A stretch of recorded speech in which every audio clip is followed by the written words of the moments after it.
ಪ್ರೀತಿಲ್ ಬೀಳಿಸ್ಕೊಳಕ್ಕೆ ನಾಯಕ ನಿರಂತರವಾಗಿ ನಾಯಕಿಯಿಂದ ಬೀಳೋಂತ ಮೂವೀಸ್ ನಾವೆಲ್ಲ ನೋಡಿದೀವಿ. ಬಹದ್ದೂರ್ ಮೂವಿ ನೆನ್ಪಿದೆ ಅಲ್ವಾ? ಅದ್ರಲ್ಲಿ ಅಶೋಕ್ಗೆ ಅಂಜಲಿ ಮೇಲೆ ಪ್ರೀತಿ ಹುಟ್ಟಿ ಎಲ್ಲಾ ತರದ್ ಸಾಹಸನು ಮಾಡ್ತಾನೆ just to win her heart. ಅವಳು ನಂಗೆ ಇಷ್ಟ ಇಲ್ಲ, ನನ್ ಪಾಡಿಗೆ ನನ್ನ ಬಿಡು ಅಂದ್ರೆ ಅವ್ನು ಕೇಳ್ತಾನ ನೋ. ಬದ್ಲಿಗೆ ಗಿಫ್ಟಿನ್ ಸುರಿಮಳೆನೆ ಹರಿಸಿ ಅವಳನ್ನ ಎಲ್ಲಾ ಕಡೆನೂ ಫಾಲೋ ಮಾಡ್ತಾ ಜೊತೆಗೆ ಅವ್ನು ಬೇರೆ ಯಾರೋ ಅನ್ನೋ ತರ ಕೂಡ ಪ್ರಿಟೆಂಡ್ ಮಾಡ್ತಾನೆ just to get close to Har.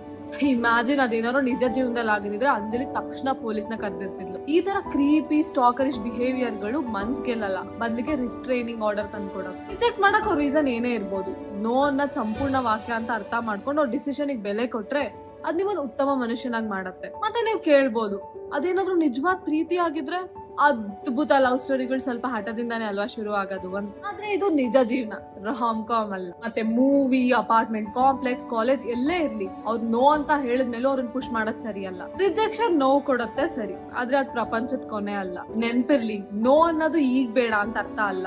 No means no and never, so stop pursuing them. ಮತ್ತೆ ನೋ ಅಂತ ಹೇಳಿದ್ಮೇಲೂ ಅವ್ರ ಬೆನ್ನಟ್ಟೋ ಬದಲು ನಿಮ್ ಡ್ರೀಮ್ಸ್ ನ ಬೆನ್ನಟ್ಟಿ, ಅವ್ರ ಬೌಂಡ್ರೀಸ್ ನ ರೆಸ್ಪೆಕ್ಟ್ ಮಾಡಿ ನಿಮ್ ಘನತೆ ಉಳಿಸ್ಕೊಳ್ಳಿ. ಯಾರಿಗ್ ಗೊತ್ತದ right as just might be around the corner.